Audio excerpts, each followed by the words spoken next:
Hello and welcome to the podcast that isn't making a darting near-post run from a dangerous in-swinging corner, but is instead stood on the goalie's toes in the 6-yard box. It's the big man up top. Yes, it is. Hello, Ed. How are you, Joe? Yeah, I'm good. I'm good, Ed. What an eventful weekend. Massive. Huge. We've had, obviously, the United City game, which we'll come on to. 2 sackings on Sunday. Yeah, huge. Both, I think we could see both of them coming, though. Yeah, there was an air of inevitability about both of them. And we're also going to have a chat today about Saudi Arabia.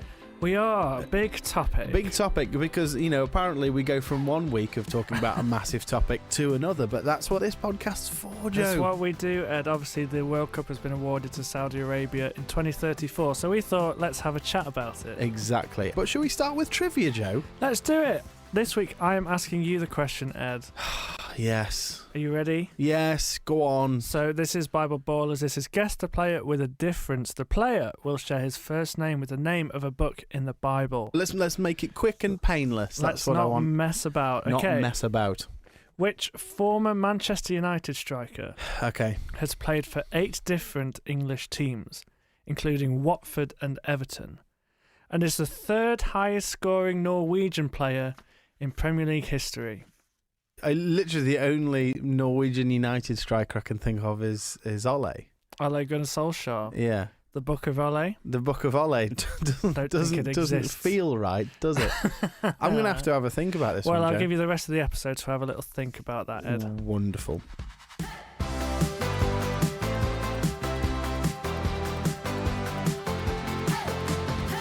Ed, what happened in the EFL? Yeah, good. Well, we're going to take a quick look at the Championship. There was quite a nice little bit of symmetry, I thought, in the Championship. All the top 6 won at the weekend, apart from one side. Who was that? Leeds United. Oh, dear. Yeah, well, we've talked about them having to settle for points away from home rather than picking up wins, and that's where their promotion bid's been derailed. But yes, another draw away from home. Burnley and Sunderland both picked up 3 points after going behind. Sunderland were 2-0 down inside 20 minutes and still came away with a 3-2 win. But if you look at the bottom of the table in the Championship, the bottom 6 all losing apart from one team. Cardiff, who played guess who? I can only guess Stoke City. Yeah, exactly. If any team that's battling away near the bottom manages to come away with an away draw, it's probably going to be against Stoke. And you're absolutely right. Stoke needing a late goal from Gibson to rescue a point in the dying embers of that game. And Oxford parting ways with manager Des Buckingham after another defeat. That's 1 win in 15. But Joe, I'd like to go outside of England, if I may. Oh. I know. Go on, then. It was the Scottish League Cup final at the weekend. Did massive. you see this? Sorry, a cup final in December. I know. There's something very wrong about Doesn't it, isn't feel there? right. No, because, obviously the League Cup final's always early, but that's very early, isn't it? Mid-December. But yes, it was Rangers versus Celtic in the Scottish League Cup final. And this was a classic. Rangers 1-0 up at half-time. It was 2-2 with 5 minutes to go when Celtic then took an 87th minute lead, but were on top for less than a minute when Danilo, remember him? Danilo? Yes, Danilo. Doesn't sound like a very Rangers or Celtic name, does it, really? But he made it 3-3 with a minute to go. Absolutely breathtaking stuff. Now, what was amazing, it then went to penalties. Kasper Schmeichel pulls off an excellent save. The shootout goes to the last round of penalties with Celtic 4-3 up. And then up steps Jack Butland to take the final penalty. Now, he's got to score this to keep Rangers in the shootout, and he absolutely buries it. But then Maida steps up for Celtic and wins the cup, and absolutely massive. 2 veteran goalkeepers there. Yes, Kasper Schmeichel, Jack Butland. Feels like Premier League circa 2017, doesn't it? The glory years. So an absolutely thrilling Scottish League Cup final. So often is between those two. Yes, very, very much so. And I wanted to ask you the question, Joe, is would you be in favour of more games between the top teams in England, I mean? What if Liverpool and Man United played like 8 times a year or something. Do you know what I mean? I'll be honest, Ed, I don't think I'd love that. No. 2 times is enough. Yeah. Yeah, let's keep it as it is, I think. Okay, that's fair enough. Should we have a look at the Premier League, Joe? Yeah, let's do it. Like we said, a very eventful weekend in the Premier League. Let's start at the Etihad. City against United. Yeah, this was the big one, wasn't it? And it was quite dull, Ed, wasn't it? Yeah, it was a bit. I thought City, obviously they were in front for most of the game and looked, I think, just solid, but still clearly below par, still struggling, and United doing a really good job of keeping, City back. They contained them. I think I was watching this and I thought if there was ever going to be a game for City to get back on track, this was going to be a statement win. And I was just watching it all the way through, like, yes, they were winning, but you wouldn't say it was convincing at any point. No. And I wasn't surprised when the comeback happened, to be honest. Well, this is it. I think we discussed this the other week. You could see City, even when they were 1-0 up, they were mentally expecting a collapse. Yeah. They looked like at any point United could fluke a goal and that would be it. They'd just disintegrate. And that's exactly what happened. I thought Diallo was outstanding all game, wasn't he, for United? Real danger man. He's been the real kind of winner from the Amorim appointment, hasn't he? He's kind of come on leaps and bounds over the last few weeks, and really showed up in the last 5 minutes of this game. Had a great game altogether, but felt like he won it. He won the penalty and then obviously scored the winner. One of the stats that jumped out at me after the game was that City had less than 1 XG. United, were value for it in terms of XG, and so that it just shows that City just look awful in defence. They've not got that fluidity going forward. The only couple of bits you saw was Foden sort of trying to dribble it around 6 players and have a pop shot, and so you can't see them getting over this quickly. No, you can't. I think things need to change. And what's interesting with this game, you see that he starts Mateus Nunes at left back. I feel like a couple of years ago you see that and you think Pep's got an idea here, and more often than not it works, but it just didn't work. He's running out of ideas.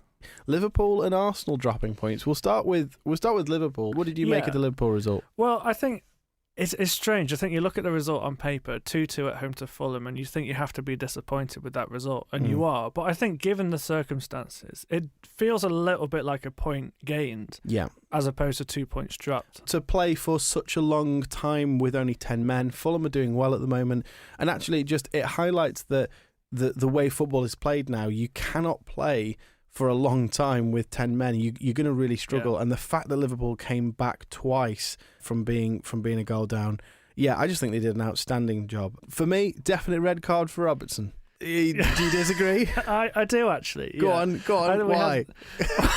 Well, I think Gary Lineker made actually quite a good point on Match of the Day. I don't know if you saw this. Robertson makes this foul. Ref plays advantage. They play on. Jimenez has an opportunity to score. For me, he's not denied a goal-scoring opportunity because there's still been an opportunity to score a goal. Yes, but it was a different opportunity. But it's still an opportunity. If he doesn't touch him, he goes through and he has a great one. It's all part of one opportunity, Ed. Not having that. You can't play advantage on a denial of a goal-scoring opportunity. Well, you could argue about that, but I'm not having this at all. Definite red card. But yes, I think good point for Liverpool. Yeah, absolutely. What do you think about Arsenal? Because they drop points as well. This is a definite dropping of points. Yeah, I agree. They just seem a little bit predictable now, I think. I know that there's been so much discourse around set pieces. They're running out of ideas. I think it's quite obvious that Saka is their best player. Odegaard is still coming back from injury, but it's quite obvious what the plan is. Get it to Odegaard, who feeds Saka, who then either scores or sets one up, and it's so predictable. And it must be very frustrating for Arsenal fans because they need City to be on a bad run. They're on one. They need Liverpool to occasionally drop points, and they are doing. This was a huge opportunity. Such a huge opportunity. And I think if you'd said to an Arsenal fan last season, City are going to have an off year next year, you'll be like, great, we'll take this is our chance. Yeah.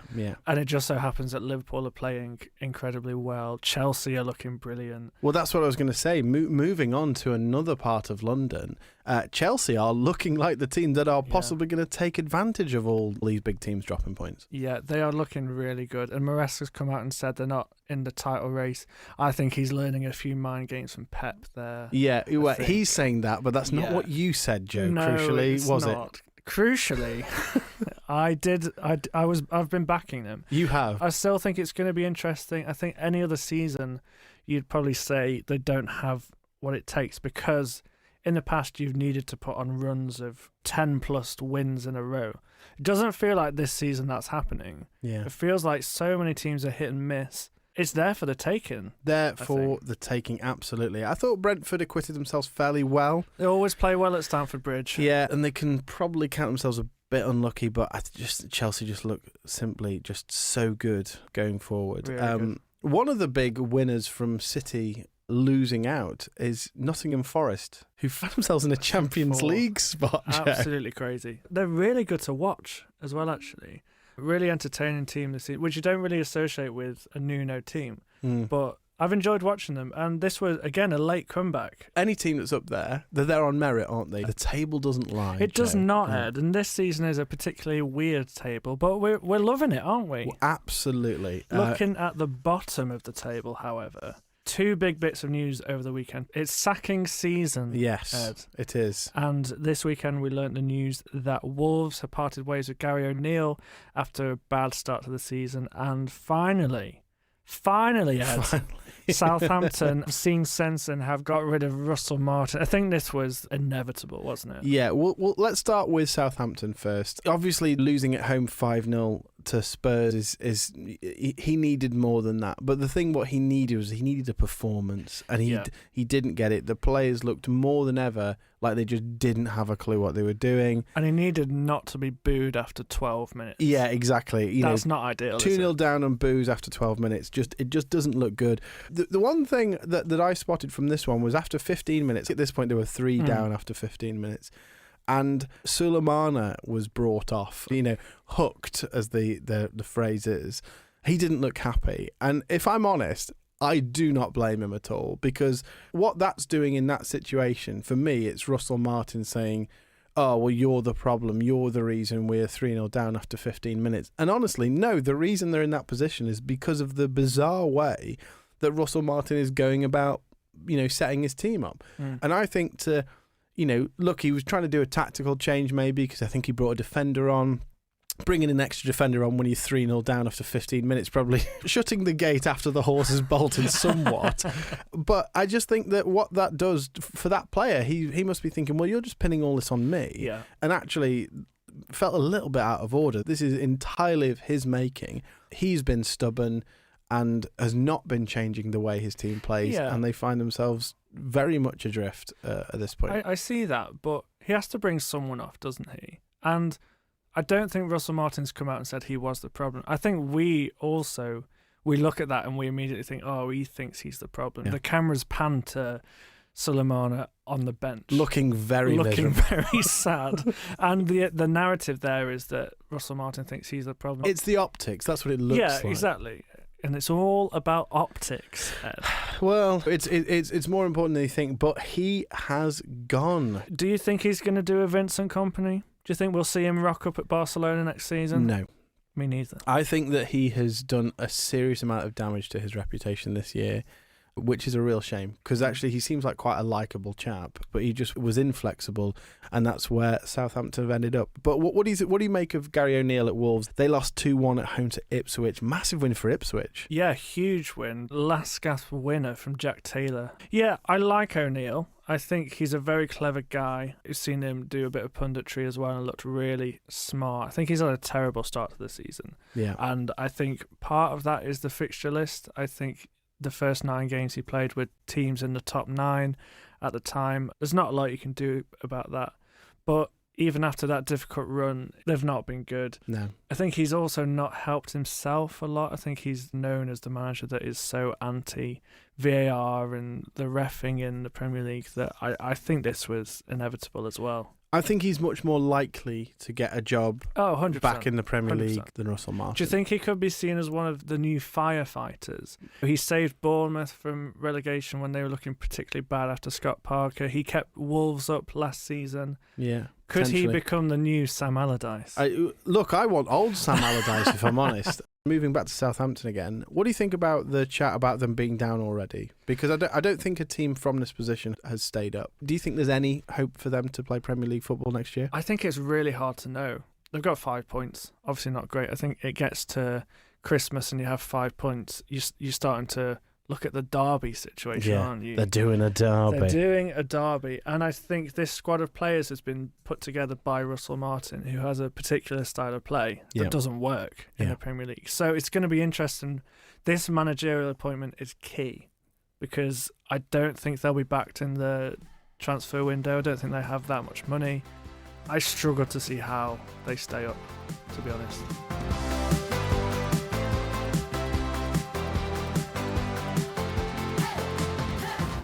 So as we mentioned before, today we are going to be speaking about the award of the 2034 World Cup to Saudi Arabia. Now, this was announced last week, Ed, and it's safe to say that it wasn't that much of a surprise, was it? No, I don't think so. I think it was fairly, again, inevitable, just like the sackings of Russell Martin and Gary O'Neill. I think it's important to start this conversation.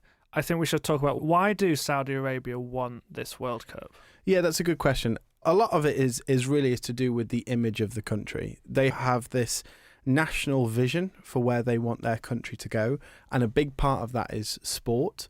They want Saudi Arabia to be a place like Britain or America where there are world-class sports events, things like Olympic Games, etc. And so that's why you've seen lots of investment go into stuff like World Cup bids or the Formula One and boxing events and golf in particular. You see a lot of big boxing events now in Riyadh, don't you? Yeah. In Saudi Arabia. And this is all part of, they have this public investment fund. And the role of this fund is to diversify Saudi Arabia's economy. Because it's been very oil-based, hasn't it, for so many years. And I think they're looking to like you say, make sure that's diversified for the long term. Now, this is what they will say they are doing. And I think it would be quite fair to say that the other side of this is to kind of detract from other things going on behind the scenes. Yeah, definitely. Right? They are trying to improve their nation's image around the world. I think this word image is really interesting here. But how did this World Cup bid happen? So for anyone who hasn't followed it, they were confirmed as the host for the 2034 World Cup just the other day. Crucially, along with Spain, Portugal and Morocco being confirmed as the host for the 2030 World Cup. And that's really, really important as well, because the FIFA rules state that once a confederation, or see it as a continent really, have had the World Cup, then no other country in that continent can have it in either of the next 2 World Cup cycles. Okay. In theory, this is to stop one continent having a monopoly. You know, it's to stop it being in Europe every cycle, which you know, fair enough. Because these kind of things, they bring in a lot of money, don't they? They do. A lot of attention as well. So I think that's quite a fair thing to do. Yeah. Now, US, Canada and Mexico are hosting the next World Cup in 2026, which rules out North America. Okay. The 2030 World Cup was awarded to Spain, Portugal, and then Morocco, which means that Europe and Africa were out of the running. But then, as a very added complication, Uruguay, Argentina, and Paraguay, who put in an unsuccessful bid for the 2030 World Cup, were then chosen to host the first 3 games of the 2030 World Cup, which means that the 2030 World Cup is across 3 continents now, South America, Europe, and Africa, which means that only Asia and Oceania are in the running for 2034. Okay. Saudi Arabia were very vocal about their bid. Australia had expressed an interest in hosting, but then in another separate development, FIFA have inexplicably decided to shorten the bidding process from around about 2 years to a month. So Australia, who were interested, opted to not bid because bids cost money, and they just took the sensible decision to say, you know what, Saudi Arabia will probably win this anyway, so they pulled out, leaving Saudi Arabia to run unopposed. So there was no vote at any point. There was a room of 200 plus representatives of FIFA who were asked to applaud on what amounted to a giant Zoom call. We've all been in them. Some of them didn't have their cameras on. It was a bizarre spectacle. And also, just to add at this point, that the FAs of England, Scotland, Wales and Northern Ireland all showed their support of this decision at that meeting, and only Norway and Switzerland expressed any public concern. Yeah. So that's how we've got to this point with Saudi Arabia being awarded the World Cup. Yeah, it kind of almost felt like this World Cup was tailor-made to be given to Saudi Arabia. I think that's fair to say. We have to say allegedly. We do have to say allegedly, but yeah. the evidence kind of does point towards this, and this is why there's been quite a few growing concerns around this awarding of a World Cup. Yeah, and I think the first concern, is directed at FIFA themselves. Sure. Is that everyone is looking at this from the outside, and there's broad consent that the transparency of this bidding process has not been good. It doesn't feel right. You've also got to throw into the mix that this year there's also been announced a huge sponsorship deal with Saudi Arabian petrochemical company Aramco, which is believed to be worth a whopping $100 million a year. That was coincidentally announced this year as well. This is the largest sponsorship deal in FIFA's history. And so it's worked very much in their favour that there has been no other bids, really. But there are other issues, aren't there, Joe? There are other concerns. Exactly. So I think it's quite fair to compare this a little bit to the Qatar World Cup. Yeah. I think. And you know what we saw, there's a number of concerns here that we are going to run through. This by far is not the most important concern. But the Qatar World Cup, we saw that take place in winter and kind of caused so much disruption to the footballing calendar. We're still seeing that now, aren't we? That you're having teams, you're having players that are still kind of trying to recover from what that did in terms of injuries, in terms of fitness, in terms of finances. And I think a little bit is what we're seeing now with Man City, is that eventually, 2 years on, it's catching up with them. Yeah, very much so. And it's very likely this is going to happen again in 2034, that this is going to be another Winter World Cup, so get ready for that. This disrupts the footballing calendar in so many countries, but that doesn't seem to have been thought about again with this award. There's also concerns about the treatment of women and LGBTQ plus community in Saudi Arabia, as well as journalists. Yeah, well, I think it's just that, so laws in Saudi Arabia are very different. For example, there are many laws around women and what they're able to do in public and how often they need to be accompanied by men and all that sort of stuff. Also, a huge concern about the LGBTQ plus community. Same-sex activity is illegal, and there are people who are executed yearly for that. But also journalists as well. There is a real sense that journalists are not free to speak about the state, speak about the government in a way that is completely free, fair, and all that sort of stuff. That's just three groups of people who can expect a very different time being in Saudi Arabia than they would in the West. Now, what I would say is Saudi Arabia's response would be, well, we have our laws and everyone is welcome as long as they abide by our laws, as long as they follow our rules, just as we would do if we would come to your country. And I understand that to a point, but at the same time, it's not what we would expect here in the West. I think it's important to say as well that this isn't just going on in Saudi Arabia. You know, the World Cup before this one we're talking about, there's going to be some games in Morocco where it's also illegal to be gay. So that's now 2 World Cups in a row where gay people probably don't feel very welcome to go along. Yeah. But I think where this is really stark, though, is in the treatment of migrant workers. Yeah. So Saudi Arabia has a huge migrant worker population. It's over 40%. Qatar, that percentage was much higher, but in Saudi Arabia, it's a much vaster population. The population is absolutely huge. And so many of those people are migrant workers building this incredible new nation and building all the skyscrapers and all the stadiums for the World Cup. Yeah. Now, in Qatar, there were over 6,000 deaths of migrant workers just putting this World Cup on. Yeah. And I think that is the huge concern, is that this could be a whole lot worse than it was in Qatar. Yeah. And there could be death tolls in 5 figures and above.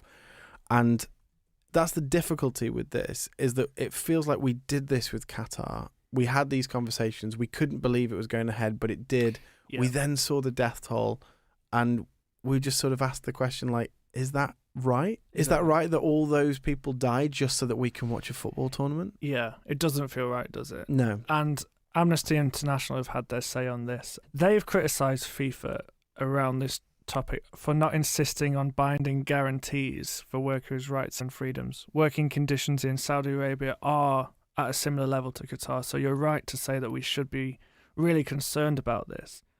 FIFA even did an internal investigation here, rated the human rights conditions as moderate, Yeah, there was a moderate risk of human rights violations. So straight away you're seeing that they can see there's issues here. Yeah. Yet it doesn't seem they're doing anything about it. It is an overwhelming feeling. I think that broadly speaking, that this is not a good idea. We've tried this in Qatar. They're all banking on the World Cup being great and us forgetting about it. But there is a huge human toll on putting a football tournament on.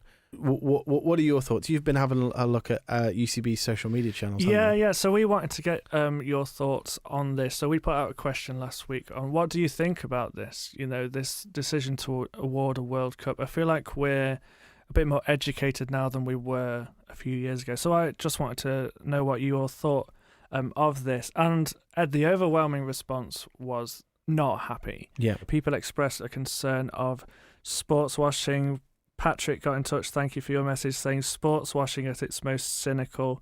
Adrian got in touch and said, yet another season ruined by having a World Cup in a winter, which we did speak about before, maybe one of the minor issues, but still a concern. Kerry got in touch and she said that it shouldn't be allowed. Money talks, though, I guess. I also had a conversation with one of my good friends, actually. His name is Joel. He's a Leeds fan. Hashtag pray for Joel. Pray for Joel. He actually made the decision in 2022 to boycott the World Cup in Qatar. He's very well read. He knew that there was issues going on around there, and he decided that he wanted to make a stand here and boycott the World Cup. So I had a little chat with him about this and why he chose to do that. Joel, thank you so much for joining us on The Big Man Up Top. Thank you for inviting me on, Mr. Rivers. So you are a huge football fan. You consume so much football content. But in 2022, you decided that you would boycott the Qatar World Cup for various reasons. Would you mind running us through those reasons and why you decided to boycott the World Cup? It kind of started by listening to more podcasts, which were by The Guardian and Josimar Football, who are a Scandinavian group who write a lot about the kind of politics of football. And they began to talk in the lead up to Qatar a lot more about the human rights issues that happen in Qatar, which were World Cup specific and also not World Cup specific. So the World Cup specific stuff was the kind of conditions that took place in the building of the stadia. They were awarded the World Cup in 2010, but a lot of people died in the building of the stadiums. A lot of workers were not paid. They'd come in from countries often in Asia and were promised good jobs, and then their passports were taken off them and they would have to then pay back their employers who paid them to get out there.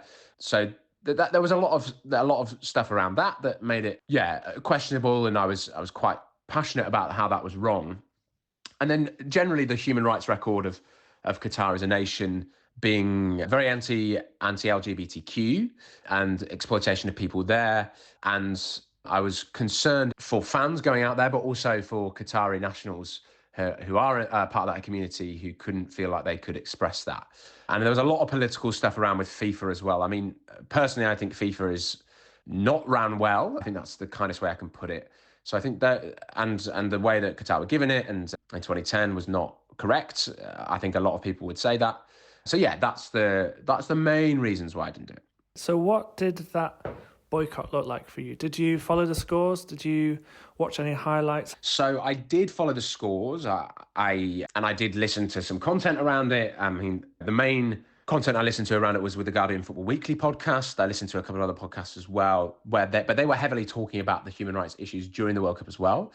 I did try to raise some money as well for Amnesty International and for International Justice Mission. I did a running challenge. So I tried to run 90 minutes a day every day there was a game, which was hard, and I got injured quite early on, so I kind of adjusted the plans. But I raised quite a bit of cash for that, which was really, really nice. And I think you go into doing something like that with very high expectations that all your friends will like really support you and like you'll get a big profile and stuff. And it didn't get massive profile. It got a bit of a profile, but yeah, raised quite a bit of money, which was really, really nice. That's really good, mate. And what was the response of the people around you when you told your friends that you were going to boycott this World Cup? What was their response? A lot of chat before the tournament was like, yeah, I'm going to like try and do that as well, or like I'll definitely do some awareness raising. But when then the tournament started, like as it is with tournament football, like I think people just get swept up in it, and because football's great and it brings people together. And a lot of people gave money and they were like, that's my way of supporting it. And I completely understand that. I think it's all well and good not watching it, but I think such a small amount of people didn't watch it that wouldn't have really made a massive difference. And I guess that's the thing about a boycott of something this size, and it could be really hard to see any difference that you're making. But did you feel like you were making a difference in any way? Do you think you're going to do this again in 2034 for the Saudi Arabia World Cup? I did make some difference, but I could have done different things in better ways, and that's something I will reflect on if I were to do this again. This is something, especially with my faith, that I've thought about for the next one, and I think I was in a place there where I was more angry that this was happening in 2022. So for 2034, I don't know what I'll do. I feel like sports washing in football generally is more rampant, and it's just going to be that way, that a lot of countries which have poor human rights records have a lot of money. And I reflect on this. So I don't know. I was chatting to some friends about this the other day. I'm a Leeds United fan for my sins.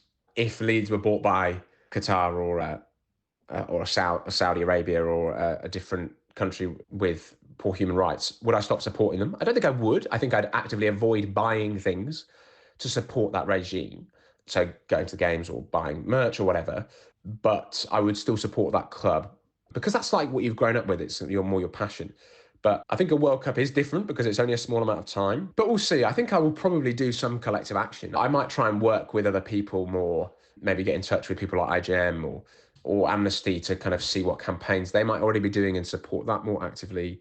But yeah, we'll see. The world might look very, very different in 10 years' time. And there's so many good charities and campaigns, like you say, that work in this field and could be really good to partner with. What would you say to anyone considering boycotting the World Cup that feels like what they're doing isn't really making a difference? What would you say to them to encourage them?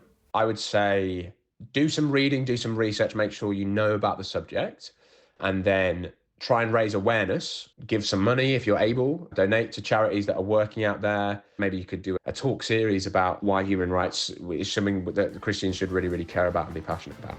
That's so good, mate. Thank you so much for your time today. Thanks very much for having me.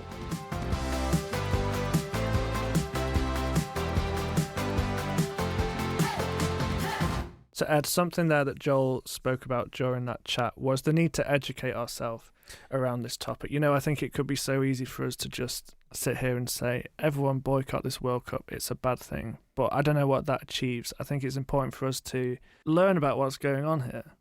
Yeah, I think so. And this past week when we decided we were going to talk about it, we've gone away and we've read a whole variety of articles, listened to a bunch of podcasts from a variety of different sources as well. That's really important. I read a fantastic article from Matt Slater in The Athletic the other day, who was talking about why this World Cup could be a good thing.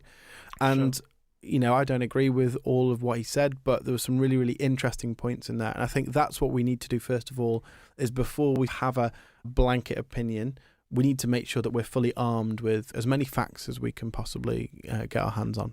100%. Well, let's go there now. Let's talk about the counter arguments. You know, you spoke about that article from Matt Slater where he said this could be a good thing. Like we said before, we have 10 years until this World Cup starts. Do you think there should be optimism that things could change? Or do you think it's just going to stay like this and it's going to be bad? Well, I think, to be fair, Mohammed bin Salman, who is very much the guy in charge at Saudi Arabia, it's his investment fund, and he is quite a pragmatist, and he does want to change Saudi Arabia, but his strategy is to go about it slowly and a little bit at a time. It's that thing of, well, how long do we wait for? Or do we wait, for example, for the country to change before we award them things like high prestigious sporting events? Is it good enough to say, oh, well, you know, maybe there were only 5,000 deaths. Is that good enough? I would argue not. Yeah. But I can understand why somebody might say we need to be supporting these countries and helping them to change. And I don't think there's anything wrong with being optimistic about it. And it is fair to say as well that Saudi Arabia is a footballing nation in comparison to somebody like Qatar. This is the big difference, I think. Yeah. Qatar won a World Cup before.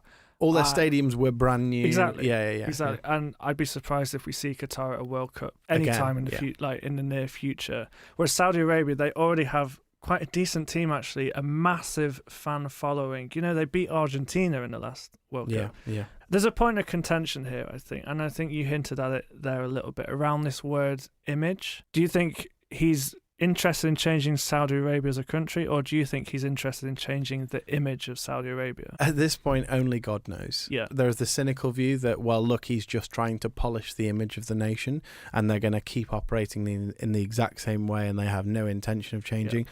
Or you could say maybe we can take this step, and then in the next year we can take this step, and actually in 10 years' time it will be a much different, much changed place.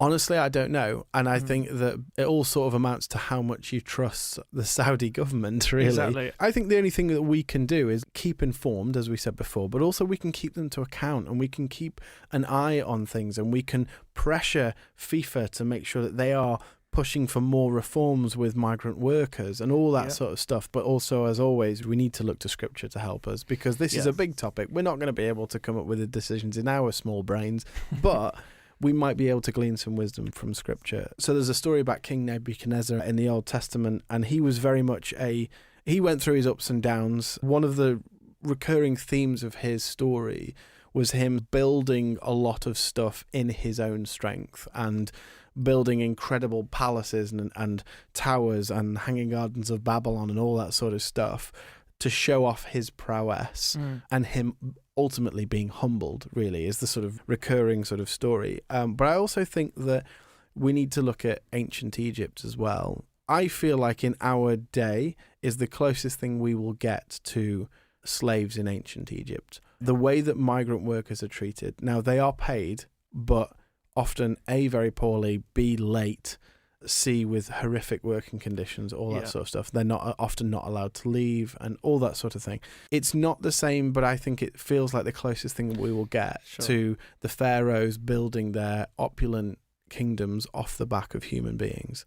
And what we know from looking at the Exodus story is when God said to Moses through the burning bush that I'm going to send you to Egypt to let my people go, is the actual quote in Exodus 3 verse 7 is, I have indeed seen the misery of my people in Egypt.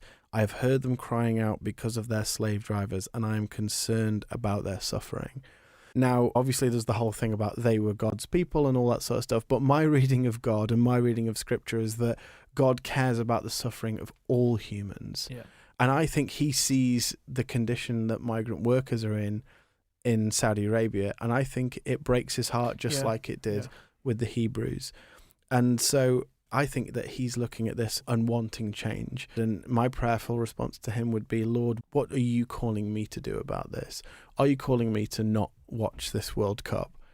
Because I don't know if that's going to make a difference. So I don't know. So I've got to go away and do a lot of soul searching myself, Joe. Yeah, you know? I think we all do. I think this is something that we need to take up to God in prayer.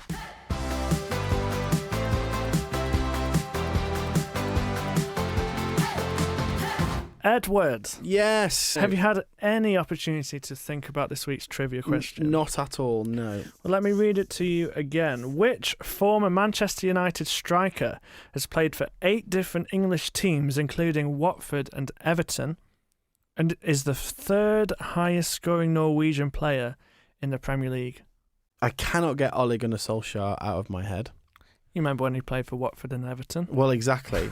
I would say this is quite a surprise Norwegian. Surprise Norwegian? Yeah. The only other name I've had, and I can't remember this player playing for Man United or Everton or Watford.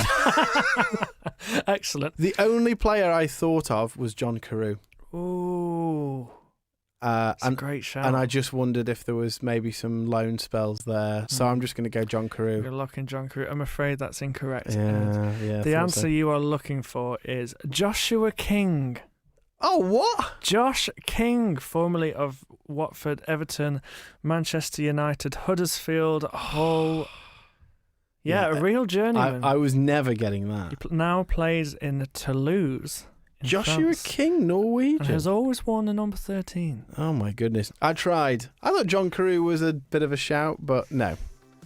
He played for Stoke. But listen, that's the end of the show, Joe. It's the end of the show. I know, but thank you very much for listening to The Big Man Up Top. If you want to get in touch with the show, please ping us an email to podcast@ucb.co.uk. Please follow, subscribe, give us all the good reviews and stuff, and just help us to get the word out, really. Also, a massive thank you to producer Anthony for all his hard work behind the scenes. And there will be a really special episode next Tuesday. We've got a few special episodes coming up, haven't we? We do, yes. Over the Christmas period, you're going to hear some very exciting special episodes of The Big Man Up Top. Well, stay tuned for that. Thank you so much for listening. See you next week, Ed. Merry Christmas. Merry Christmas.